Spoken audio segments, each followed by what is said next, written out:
부처님께서 성도하시고 이제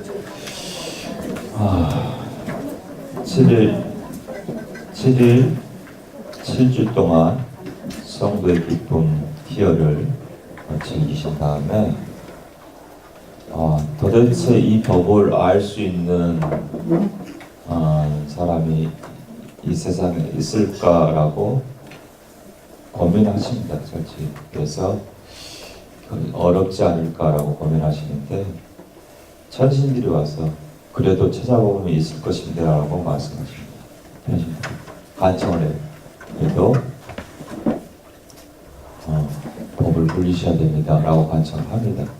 그래서 몇 번 간청하니까 부처님께서 찾아보십니다. 그래서 처음에 자기가 출가해서 첫 찾아갔던 스승 알라라 깔라마 요 분을 생각하십니다. 그분을 생각하는데 옆에 있던 천신이 알라라 깔라마는 7일 전에 죽었습니다 라고 해요. 부처님께서 그 말 듣고 크게 잃었다.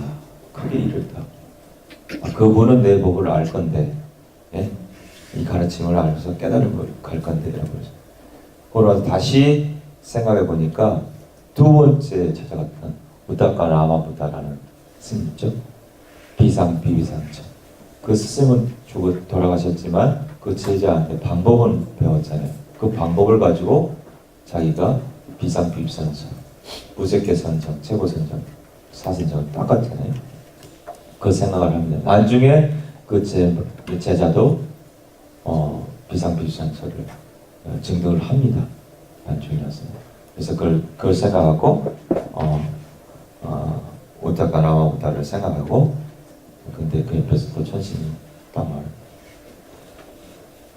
그 우다카 라마부다는 전날 자정이 죽었습니다. 부처님께서 크게 잃었다 또 말씀하세요. 더 이상 생각해보니까 참 생각이 안 나요. 근데 마침 내가 고행을 할 때 나 시중을 들던 꼰다나 이외 4명의 출가 수행자가 있었잖아요. 가피라스에서 같이 그때 예언했던 꼰다냐 제일 젊은 바람은 분명히 부처님이 될 것입니다 라고 하고 같이 이제 출가한다니까 같이 출가했던 그 꼰다냐하고 그 다음에 7명의 그 나이 먹은 바람들의 자식들 그 중에서 4명만 출가했잖아요. 같이. 그래서 꼰다냐 포함해서 총 5명이 쭉 출가를 같이 했죠. 분이 그 11자 이제 수행할 때 고행한다 그래서 그쪽을 같이 하면서 내가 저희들이 시종을 하겠습니다 하고 했던 그분들을 생각합니다. 그분이 지금 오비구입니다. 아직은 비구가 아닌데 이제 그 생각을 하면서 갑니다. 그분들을 제도를 해야겠구나. 그분들에게 가르침을 제안하겠구나. 쭉 계속 갑니다. 그렇게 생각을 가면서 미가다에 그분이 있었어요. 6월 보름날 미가다에 도착하십니다. 그래서 그분들을 딱 보이는데 보니까 그때 고행을 했던 곧다마 수행자가 저기서 걸어오는 거예요. 오비구가 보니까 5명의 수행자가 보니까. 그래서 그때 고행을 하는데 음식을 먹고 이렇게 한다는 게 그게 수행자로서 고행 수행자로서 있을 수 없는 일이에요. 그래서 그분들이 곧다마는 타락했다 하면서 거길 떠나오죠. 그러면서 생각을 하죠. 타락한 곧다마가 오고 있다. 수행자가 오고 있다. 그냥 오더라도 자리만 내어주자. 이렇게 생각합니다. 도착했어요. 가면서 그 마음을 다 읽었어요. 읽어서 한껏 자애를 바라고 갑니다. 자애를 해가지고 자애와 연민심을 바라고 쭉 가요. 어느 순간 자애만 내어주자고 했는데 바루도 받고 씻을 물도 갖다 주고 여기는 인도는 맨발로 다니니까 자리에 앉으면은 자리를 마련해 주고 그 다음에 씻을 물을 가서 발을 씻게 하니래요. 그리고 이 어른들한테 본인 발은 본인이 들고 다니니까 그 발을 받습니다. 이렇게 쭉 받아요. 그래가지고 그게 세상의 애견이에요. 그분한테. 그래서 누가 그런 하자는 말도 안 했는데 그 아우라 후광에 그냥 되는 거예요. 그렇죠? 그래가지고 그렇게 예경을 딱 올리고 그분들이 5 수행자가 예의를 갖추고 그다음에 뭐라 하냐면 부처님께 아우소여 아우소라고 부릅니다. 아우소 그러니까 도반이라는 뜻이에요. 도반이라는 호칭 아우소. 근데 부처님은 깨달은 정등각자시잖아요. 몰라요 이분들이 깨달았다는 것을. 그래서 아우소여 이렇게 한다. 근데 부처님께서 뭐라고 하냐면 나를 아우소라 부르지 말라. 나는 열애이다. 정등각자이다. 내가 법을 설할 테니 그 법을 잘 듣고 그들은 실천을 하며 그들은 출가한 목적을 이루리라 이렇게 합니다. 출가한 목적이 탐지치 안전선을 깨달음, 그저 영원한 행복 여기잖아요. 깨달음을 이루리라 이렇게 말씀하십니다. 나를 아우소라 부르지 말라. 나는 깨달은 정등각자이고 열애이다 라고 말씀하죠. 이게 진실이에요. 자기가 깨달았기 때문에. 근데 그 5 수행자는 모르고 있는 거예요. 몇 번을 이야기해도 몰라. 그래서 그 부처님께서 뭐라 하냐면은 예전에 내가 이렇게 말한 적이 있느냐 생각해 보니까 전혀 아망과 자만심을 가지고 이야기하고 나를 내세운 적이 전혀 없어요. 뭔가 좀 다른 느낌이 드는 거예요. 그때서 이렇게 좀 다른 것 같구나. 생각해보니 겉담을 한 번도 우리 앞에서 자랑을 한 적이 별로 없어요. 그 자기의 말을 별로 한 적이 없어요. 그리고 진실된 말만 했어요. 진실한 말만. 생각해보니까 그때서야 알아. 이분이 정등각자 부처님이 되셨구나 라고 합니다. 그래서 이제 이분들이 이제 기일을 하죠. 기일을 하고 6월 보름날 저녁에 이분들한테 이제 법모를 하십니다. 조준법모. 그게 뭐냐면 처음에 했던 게 뭐냐면은 중도의 가르침을 써갑니다. 중도는 고진멸도 중에 발정도. 도는 발정도.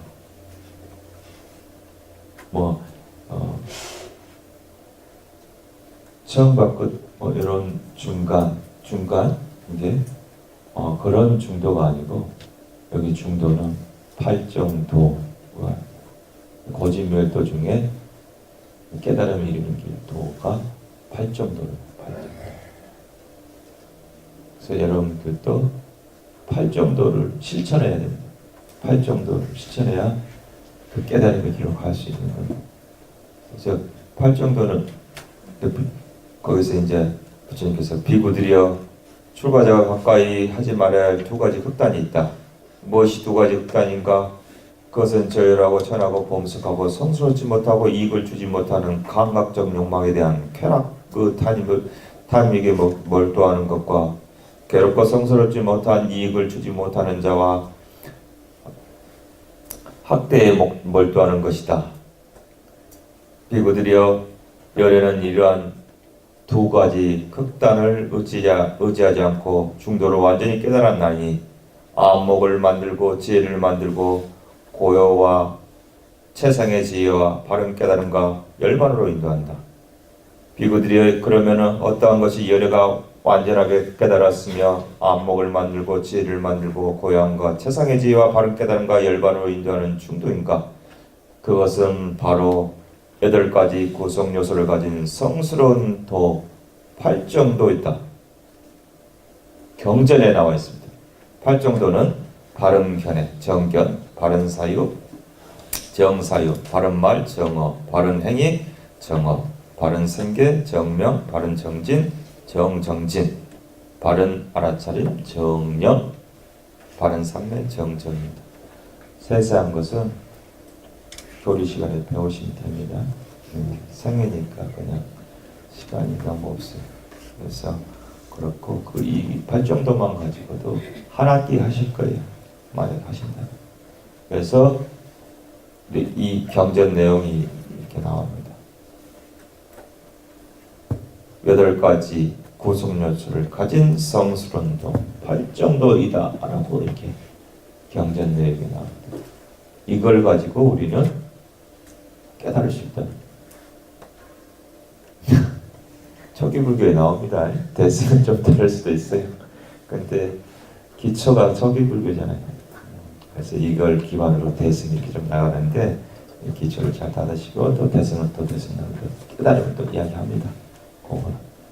그래서 이렇게 해서 8정도에 의한 중도에 가르치는 초전법륜의 8정도. 최초기 말씀이 뭐예요? 8정도. 초전법륜을 초전법륜 법을 굴리셨는데 뭘 굴리셨냐? 5 오비구에게 8정도 말씀을 하셨다. 그러면서 사성제 이야기합니다. 사성제 8정도 이야기합니다. 그래서 여기 조금 보면은 괴로움의 성스러운 진리 고성제.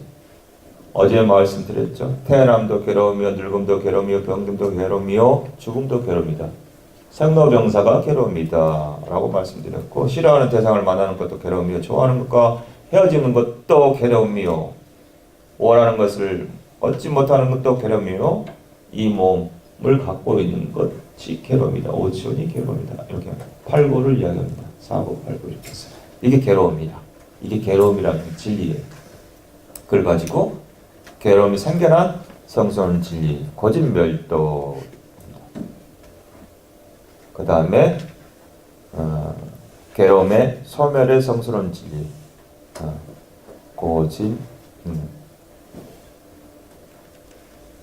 멸에 대한 것. 도의 괴로움의 소멸로 인도하는 도닦음의 성스러운 진리. 도는 8정도. 이렇게 연결돼. 교리가 이렇게 합니다.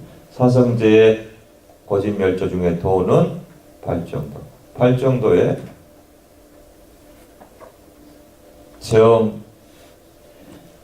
정견이죠. 첫 번째. 정견. 발음견에는 뭐예요? 사성제 연기를 하는 거. 이렇게 경제에 또 나옵니다. 그러면 정견에서 또 사성제하고 이렇게 연결이 되어 있습니다. 다 맞물려 있어요. 톱니바퀴처럼. 그렇게. 그래서 그런 것들이 있습니다. 그래서 이제 그때 초전법명을 그러니까 8정도와 사성제를 설하시고 꼰다냐를 비롯한 4명의 비구가 제 아래 단계의 성인의 반야인 수다원에 들어갑니다. 그때 그다음에 두 번째 무아의 가르침을 설합니다. 네? 무아의 가르침을 두 번째 법을 굴리시는데 그게 이제 무아의 특징경으로 나타납니다. 그때 물질은 무아이다 하면서 쫙 설하시는데 그때 모든 집착, 번뇌를 벗어난 아라한이 됩니다. 성인은 최고의 반열인 아라한, 깨달음. 그게 이제 조기 불교에는 말하는 깨달음 위치가 아라한이. 탐욕이 없고 성냄이 없고 어리석음이 완전히 이 중요한 말이에요. 완전히 소멸해야 돼요. 완전 남아있으면 안 돼요. 완전히 소멸한 경지. 이렇게 깨닫습니다. 그래서 부처님도 깨달은 분이시잖아요. 그 다음에 5명의 오비구가 깨닫습니다. 깨달아요. 그래서 이때 깨달은 분이 총 6분이 생깁니다. 이때. 초전법륜하고 두 번째 법륜을 무화경까지 있고 6명의 아라한들이 생깁니다. 그래서 이제 부처님이 이제 1안거, 첫 번째 안거, 저기 인도나 쪽은 우안거라고 해서 3개월 내에 비 옵니다. 그래서 어디 돌아다니지 않고 우안거를 하는데 저희는 저가 하안거 여름에 3개월, 그러면 동안거 겨울에 3개월 이렇게 합니다. 그래서 너무 더울 때 안 돌아다니고 너무 추울 때 안 돌아다니고, 그래서 저희는 안거를 2번 하는데 저기 인도 이쪽은 한 번 우왕경, 3개월. 왜 또 그러냐면은 우왕고 때 벌레들이 많이 이렇게 나와요. 예. 그래서 생명을 밈을 들여서 죽일 수 있으니까 안 돌아다니고 또 수행을 합니다. 또 지내보니까 우왕거가 수행하기 제일 좋아요. 물론 이제 막 스콜처럼 비가 많이 쏟아지는데 근데 서늘하잖아요. 겨울은 그냥 더운 나라니까. 곰팡이는 좀 펴도 서늘해서 좋아요. 안 더워. 네, 안 더워. 안 더워서 좋기 때문에 수행하기가 제일 좋은 시기 어찌 보면 그때가. 나머지는 더워요. 더워가지고 수행하기 어려워요. 또 좀 지나가면은 또 나름 추워요. 영상 한 12도에서도 얼어 죽어요. 왜냐면 그네들이 30도 이렇게 쭉 올라가다가 기온차가 많이 나면 얼어 죽잖아요. 어느 정도 적응하면 얼어 죽습니다. 그래서 한국 스님들이나 수행자들이 저기장판 갖고 와요. 예, 거기 불을 안 떼서 그렇게 해서 그래서 이러한 것때 초전법령 무화경을 설하시고 바라나시 마가다국으로 이제 첫 안거를 지내러 갑니다. 그때 이제 야사라는 젊은이에 대한 이야기입니다. 야사도 마찬가지로 부처님처럼 세 개의 궁전을 갖고 있었어요. 집이처럼. 이분도 잘 살았어요. 아버지가. 그래가지고 우기의 궁전, 겨울의 궁전, 여름의 궁전을 세 개를 갖고 그 다음에 뭐 시녀들도 뭐 몇천 명씩 데리고 막 잘 살았어요. 근데 이게 살다 보니까 지겨워요. 모이들 막 춤추고 막 흔들어져 있고 막 그런 모습을 보니까 지겨워. 뭐 할 거 다 하고 뭐 많이 하면 다 지겨워지는 것 같아요. 근데 뭐 별로 재미도 없고 그러죠. 괴로워. 이제 이런 것 자체가 괴로움이야. 이거 보고 있는 것도 괴로움이야. 아버지가 뭐 이렇게 해가지고 만들어줘도 이렇게 어느 날 궁전을 뛰쳐나가요. 뛰쳐나가서 괴롭다 고통스럽다 하면서 뛰쳐나가요. 뛰쳐나가서 간 곳이 어디냐면 어디까지 달려갔냐면 밤새 가가지고 마가다까지 가요. 마가디아까지 가서 딱 거기서 있는데 마침 부처님이 그 근처에 계셨어요. 그러다가 그때 이제 누가 오는 걸 보고 야사가 오는 걸 알아요. 그래서 나무에 딱 앉아 있었어요.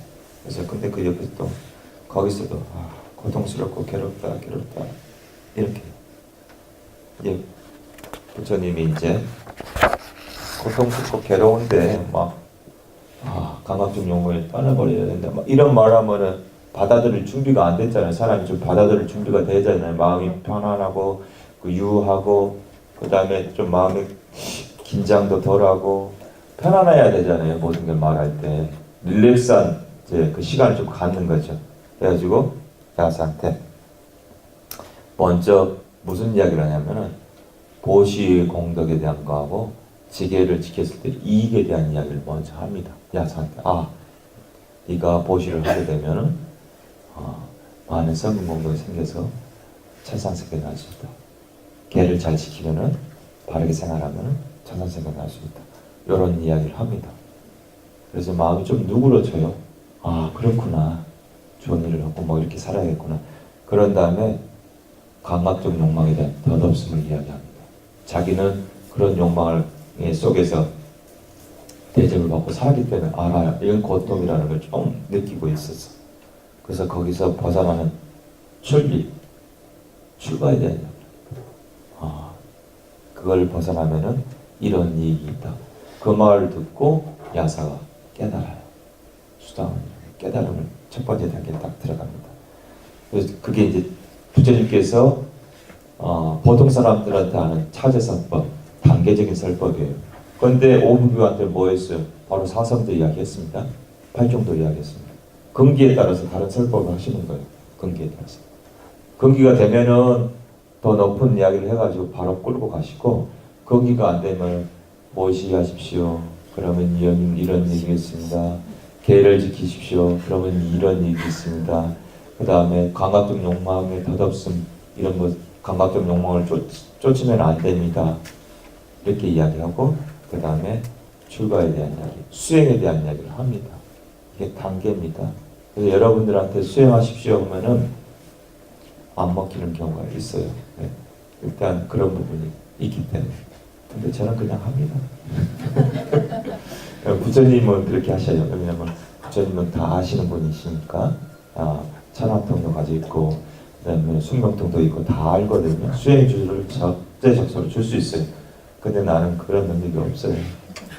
능력이 없어서 그냥 하는데 그래서 그런 차제적으로 설법을 해가지고 수사를 성취하십니다. 그래서 그때 이제 어떤 비유를 하냐면 이 차제설법에서 비유를 하십니다. 염색을 할 때 옷감에 대해서 때가 묻어 더러우면은 염색이 되지 않는 자, 그럴 때는 먼저 그 때를 빨래를 통해서 벗겨내고 그 다음에 양재물이나 세제를 통해서 다 벗겨낸 다음에 그걸 비벼 빤 다음에 깨끗하게 된 다음에 염색을 해야 된다. 그게 염색에 대한 비유예요. 그래서 차제설법이 필요한 거죠. 그게 모시와 개와 그다음에 감각적 욕망의 덧없음과 출리에 대한 이런 것들을 차제적으로 하는 거죠. 그죠? 그래요. 염색 됐다 다시 물을 들여봤자 염색이 잘 안 나오잖아요. 저도 안 해봐서 모르지만은 그런 것 같아요. 그래서 그렇게 해서 차제적으로 설법하고 그렇게 해서 자기가 다 받아들였어요. 근데 이제 그 밤사이에 보니까 아들이 없어진 걸 알고 아버지가 아들을 찾아놨어요. 저기 부처님 옆에 앉아 좌선하고 있는 분이 있죠. 그건 야사고 두 권을 두른 분이 있죠. 아버지 찾으러 왔어요. 막 찾으러 와서 왔어. 근데 부처님 야사 아버지도 지금 아들을 찾아야 됐다는 생각밖에 없기 때문에 부처님이 이 조건이 무르익었어요. 이분도 가르침의 조건이 무르익었어. 가르쳐야 돼. 아까 말했죠. 모든 게 다른 데 집중돼 있고 마음이 평온하지 않으면 그걸 받아들일 수가 없어요. 그러니까 잠시 야사를 신통으로 숨깁니다. 옆에 있어도 못 보게 만들어요. 지금 못 보는 거예요. 옆에 있는데 그림상으로 보이시면 안 보이는 거예요. 투명인가? 그래가지고 그래놓고 이제 야사 아버지 똑같이 오시에 대한 공덕, 지계이익, 선업으로 천상에 태어남 이런 거, 그다음에 감각적 욕망에 대한 덧없음, 그다음에 출리 공덕에 대한 일을 차례로 설법을 합니다. 그래서 야사의 아버지도 깨달아요. 수다원이라는 것을 깨달아요. 그런데 옆에 듣고 있던 근데 그러면서 이제 사상제도 말씀하셔요. 깨달은 거 보고 사상제 이야기할 때 야사가 최고의 깨달음 아란이 돼요. 아란은 세상사에 살 수가 없습니다. 왜냐하면 그분들은 개를 파하지 않기 때문에. 경전의 기록에 주석서에 이렇게 뭐라고 나온다면 아란이 세상에 살면은 7일 안에 죽는답니다. 왜냐하면 개를 파하고 살아요. 자기 아라한들은 자기 생명을 끊을 수가 있어요. 다른 사람은 생명을 끊게 되는 뭐냐면 마지막 죽을 때의 마음이 탐욕이 있고 성냄이 있고 어리석음이 있는 마음으로 죽거든요. 자살. 그렇게 되면 어디 나냐면 무간 지옥에 갑니다. 죽을 때 마지막 마음 3월씩 마지막 마음 이건 논작에 나와요. 논작.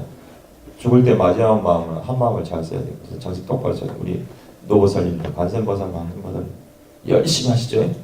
마지막 한 마음 딱 잡으려고 하는 거예요. 한 마음. 그 마음.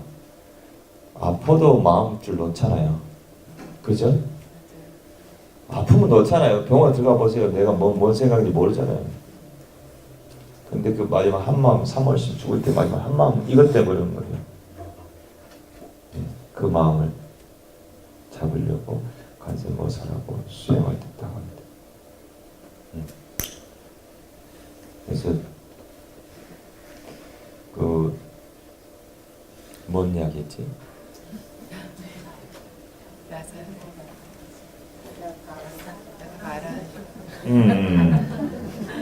그때 이제 아란이 되고 아버지가 이제 그러고 나서 야사를 보여줘요.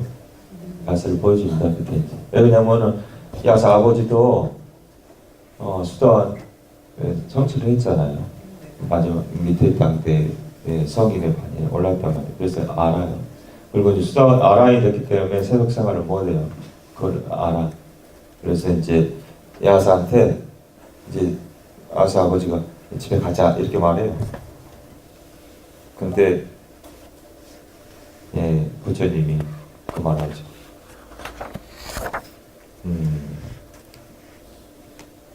세속 생활을 할 수가 없다 말하고 화랑이 되기 때문에.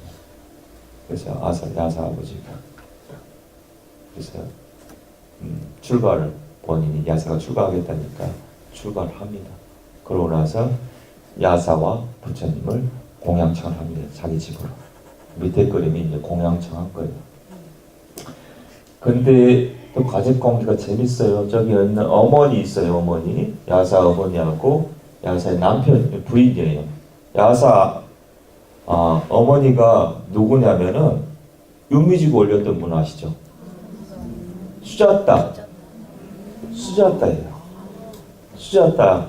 그래서 수자따하고 그 다음에 야사의 부인이. 그게 좋은 집으로 시집 가면은 목신한테 매월 4월 보름날 이렇게 우유 주고 요미 주고 올리셨잖아요. 그때 황금 그릇에다 좋은 집으로 시집 왔어요. 야사가 아버지한테 궁전도 3개씩이나 막 아들한테 줬잖아요. 그래서 야사 그때 이제 공양청을 해서 집으로 옵니다. 그래가지고 이제 와서 공양을 드시는데 공양청 하기 전에 법문을 공양하기 전에 법문을 듣는 경우가 있고 공양하고 나서 법문 듣는 경우가 있어요. 미얀마도 마찬가지인데 공양하기 전에 법문을 듣고 그 다음에 공양을 합니다. 그 다음에 스님 감사도 하고 봉투도 하나씩 해서 저기에다 드려요. 이렇게 뭐지? 부채 안에다 지퍼 부채 안에다 이렇게 해가지고 용채도 드리고 그럽니다. 근데 이제 부처님께서 공양을 하고 법문을 하게 되면은 그 사이에 공양하는 사이에 야사가 왜 출가했지? 야사 부인도 그런 생각을 하면서 신심이라든지 아니면 존경이라든지 이런 마음이 막 떨어지고 다른 생각을 하고 마음이 혼란해지고 산만해지잖아요. 그럼 이제 번뇌가 발생하니까 부처님이 아시고 공양하기 전에 딱 들어가자마자 자리를 딱 앉으시고 법문을 바로 하십니다. 법문을 바로 하셔가지고 물론 이제 야사의 어머니하고 야사 부인한테도 찾아서 이야기합니다. 도시에 대한 이야기, 천상계에 대한 이야기, 그럼 천상에 타고 강목적 욕망의 다다숨에 대한 이야기, 춘리에 대한 이야기. 그 법문을 듣고 야사의 어머니하고 예수자 수미대가 이래 하고 그 다음에 그 야사의 아내가 똑같이 수다원을 성인이 됩니다. 그 다음에 이제 공양을 하니까 그런 부분에서 충분히 마음이 평온해진 거예요.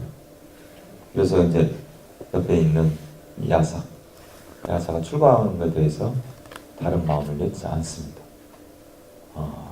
그래서 그렇게 설법을 듣고 하고 야사의 친구들이 4명 있었어요. 4명. 야사의 친구들이 친한 절친이에요. 절친. 그래서 야사가 왜 출가했지 막 궁금해하고 옵니다. 똑같이 부처님께서 법문을 들으시고 얘들도 깨달습니다. 이분들. 그 다른 지역에 살고 있는 야사의 친구가 50명이 있었어요. 그 야사의 친구들도 궁금해서 왔다가 깨닫고 다 출가합니다. 네.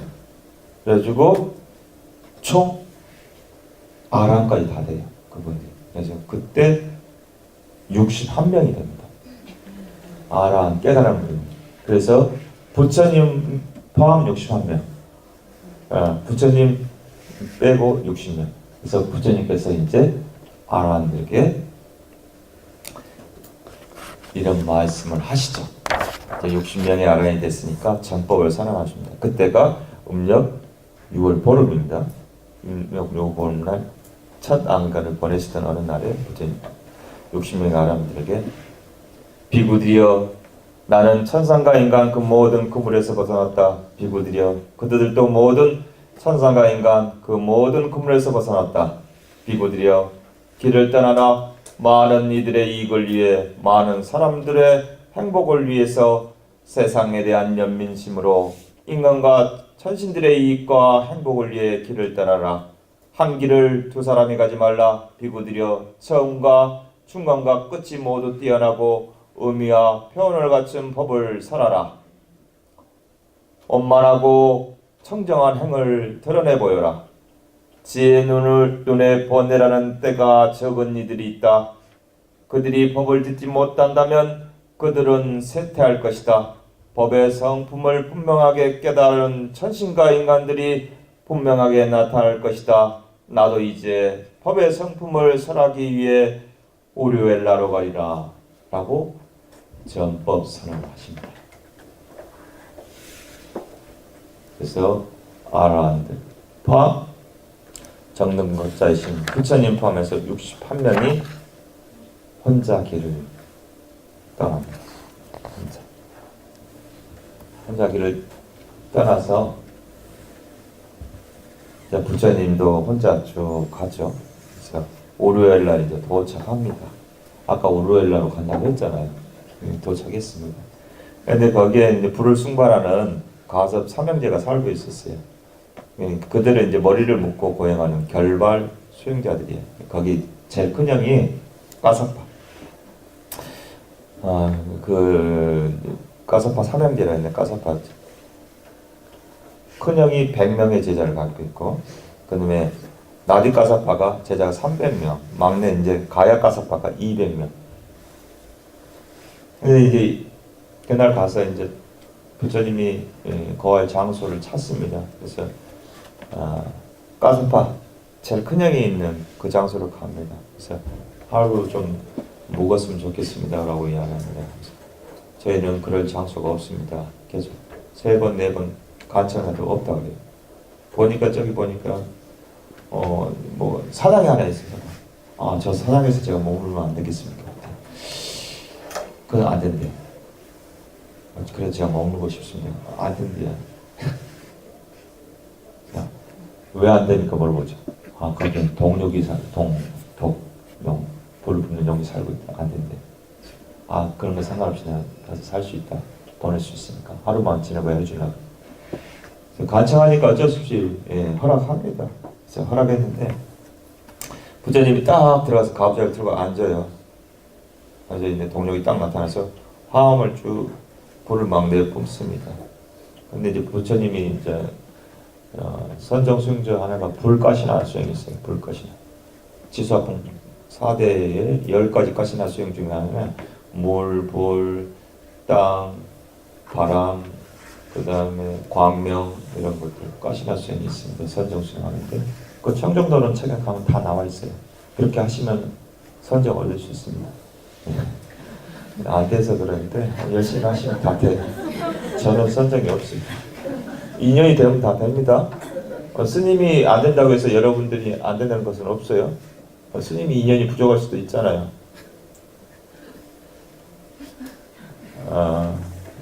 스님에 대한 존경심과 그런 애경만 있으면 됩니다. 그리고 나머지 자기 능력은 자기가 갖고 있는 겁니다.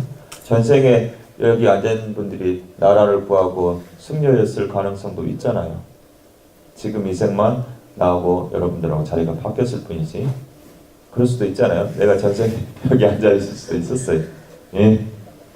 한 생 전에 내가 모르니까 쓰자들려면 그만 할게 많다. 그래서 갑니다. 그래서 앉아 있다가 동명이 와요. 불 막 뿜고 있어요.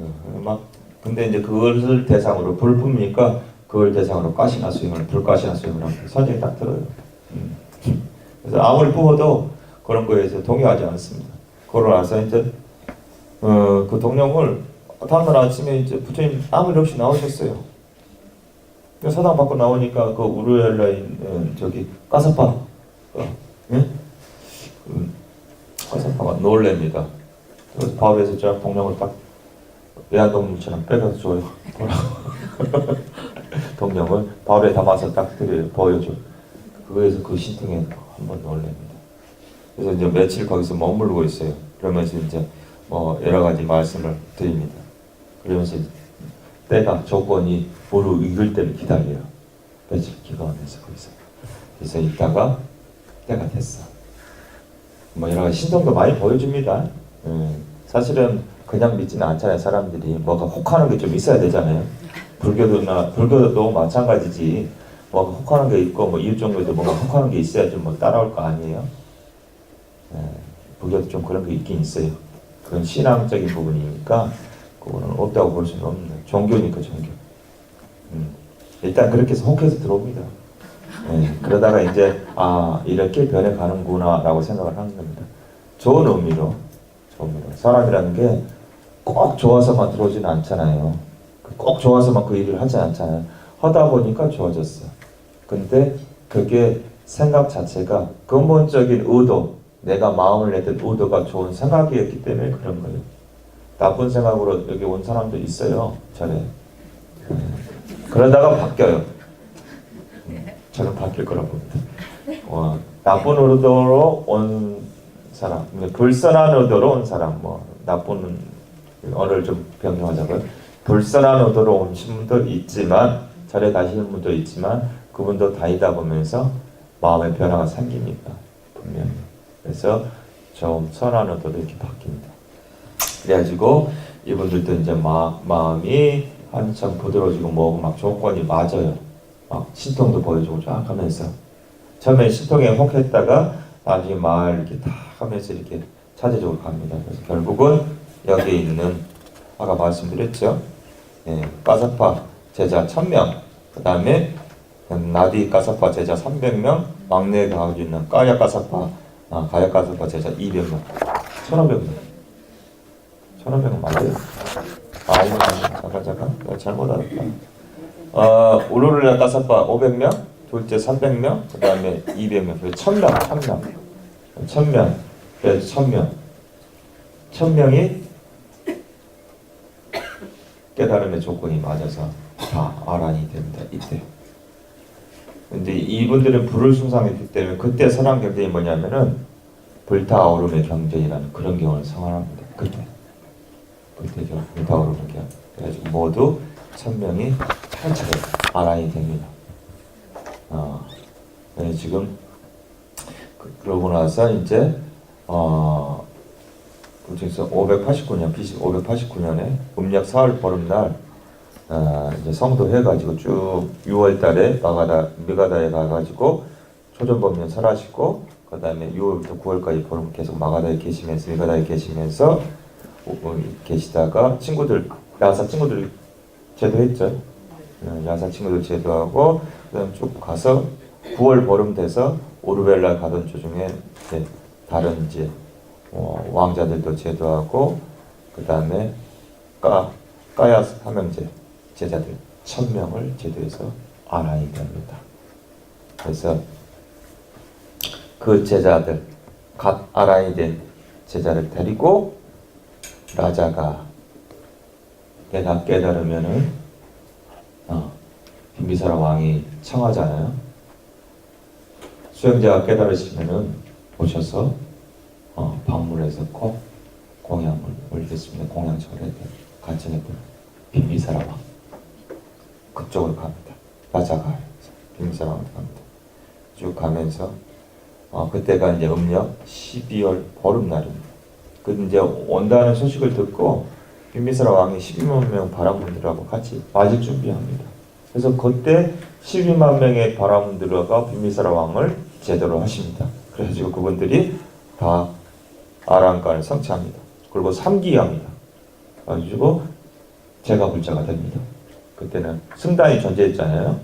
그 미얀마 두 상인이 있을 때는 이보였죠. 부처님하고 가르침밖에 없었어요. 그때 초전법륜을 설하고 5명의 비구가 돼서 승단이 조직이 됩니다. 3명 이상이면 승가니까 이렇게 해서 쭉 오면서 해가지고 삼보가 존재하게 됩니다. 그래서 제가 불자 3기를 받고 그때 12만 명이 자제스법을 듣고 다 이제 수도원가를 이룹니다. 이제 그때 이제 빈비사라 왕이 이제 살기를 하고 나서 부처님한테 이제 자기가 어린 시절에 5가지 소원이 있었다고 말을 합니다. 첫 번째가 뭐였냐면은 왕이 오르는 것이고, 두 번째가 나의 영토에 정등급 대신 부처님이 오시는 것이고, 세 번째가 부처님께 기하고 예경 올리는 것이고, 네 번째가 부처님께서 이제 법을 설해주는 것이고, 다섯 번째가 제가 그 법을 듣고 깨닫는 것입니다. 근데 다 이루었잖아요. 그죠? 다 이루었어요. 그래서 제가 자기의 소원을 다 이루었습니다. 오늘부터 생명이 다하는 날까지 기하겠습니다. 라고 합니다. 지금 뭐 좀 왔는데 대부분 기유한 사람이 어떤 분이에요? 왕조, 바라문, 다 이 상위 레벨 계층입니다. 종교는 일단 상위 계층하고 좀 친한 것 같아요. 그래서 이렇게 다 하고, 근데 이제 부처님 제자들이 오지않아요. 1000명 가까이 머물 곳을 찾아야 돼요. 여기에 이제 이름 정사, 절, 승원은 어디에 존재해야 되는가라고 딱 힌트가 나와 있는 것이에요. 도시에서 멀지도 가깝지도 않고 드나는 길에 오가고 편하고 소음이 적은 곳 이곳에 승원을 찾습니다.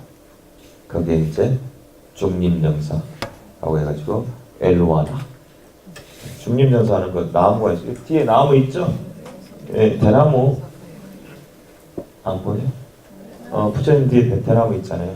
중림정사 엘루아나 이렇게 해서 그곳에 이제 정사 승원을 만듭니다. 그래서 부처님께서 뭐라고 하냐면은 승단을 위한 거주처를 보시하는 것은 공덕이 매우 커서 장수와 아름다움과 행복과 힘과 지혜를 보시하는 것 같다. 그 보시공덕으로 천사에 태어나니 현자람은 정사를 보시하고 스님들을 그곳에 머물도록 청하여 필수품을 제공하고 그리하여 더욱더 행복하게 지내다가 모든 슬픔이 사라진 정멸의 열반에 성취한다 라고 이 빈비사라 왕에게 축복을 드립니다. 법문을 하고 축복을 드립니다. 엘루아나에서 2안거부터 네 번째 안거까지 보내고 17안거도 거기서 이게 성도하고 17년째 되더래. 그죠? 1년에 한 번씩밖에 안거가 없다 했으니까. 그 다음에 20번째 안거를 되게 여기서 많이 보냅니다. 사실은. 그래서 그런데 이제 예전에 우리 노보살님들, 큰 보살님들은 다 절을 하나씩 보시하셨어요. 그죠? 저기 어머님들이나 시어머니 이렇게 안 했어요? 예전에 그 다음에 그 고려시대가 왕족 불교 있을 때 다 자기 절이 있었어요. 그 귀족 문중마다 하나씩 절이 있었어요. 예, 조선시대 넘어오면서 유교 이렇게 번성하면서 다 없애고 막 그랬죠. 근데 그때 사대부 집안의 며느리나 어머니는 다 절에 다녔어요. 왜 그랬을까요? 이유는 딱 하나예요. 조선이라는 나라는 유교를 숭상하는 나라잖아요. 남편, 선비가 절에 다니면은 바로 어떻게 되겠습니까? 유배. 조금 심하게 말하면 유배지. 그러니까 그렇게는 못하고 부인들이 가서 다 불공들인 거예요. 그래서 우리 남편 이번에 좀 간직에 정상품에 올라야 될 건데 좀 해서 쫙 지내고 이번에 어디 군수가 좀 돼야 될 건데 이렇게 막 지내고 그랬어요. 그러면은 그 사대부 집안만 그랬냐? 아니죠. 왕도 지냈어. 예? 왕비가 가지고 절에서 기도하고 있었어요. 예, 왕은 할 수가 없잖아요. 예, 검문세가들이 다 보고 있는데 다 알아서 자기들끼리 이렇게 무기나에 다 하고 있는 거지. 그러나 있으면 다 저를 없애고 불질력을 없앴어야지. 어쩔 수 없이 했었죠. 근데 그건 조선시대였고 고려시대는 그냥 대놓고 했죠. 어차피 그때는 왕족 불교 있잖아요. 고려시대. 그래서 자기 절들이 다 있는 거야. 자기 문중절이 다 있어요. 자기 뭐 기백임시 뭐 나름대로 그때 자기 절이 있고 어디 지역에 절 이렇게 해가지고 다 모셔놓고 기도하고 뭐하고 했어. 그때 당시엔 그거 했어요. 왕권을 유지하기 위한 수단으로서 불교를 선택했죠. 그래서 이제 불교가 싸움이 없는 종교 중에 하나잖아요. 다 지금까지 유럽의 전쟁은 종교 전쟁, 십자군, 장미 전쟁, 그건 뭐예요? 다 종교. 속을 들여다보세요. 다 종교 전쟁이에요. 그래서 불교는 그래서 전쟁이 없는 종교예요. 라고 이야기합니다. 그래서 어느 나라 가든 별로 분란이 없어. 그러니까 좋아하신 것 같아요. 왕들이. 말썽이 없는 종교 그건 뭐 끌고 가기 좋잖아. 네? 그래서 좋아하는 것 같고 오늘 여기까지 하고요. 다음엔 좀 빨리 다음 주? 네? 좀 할 게 많아요.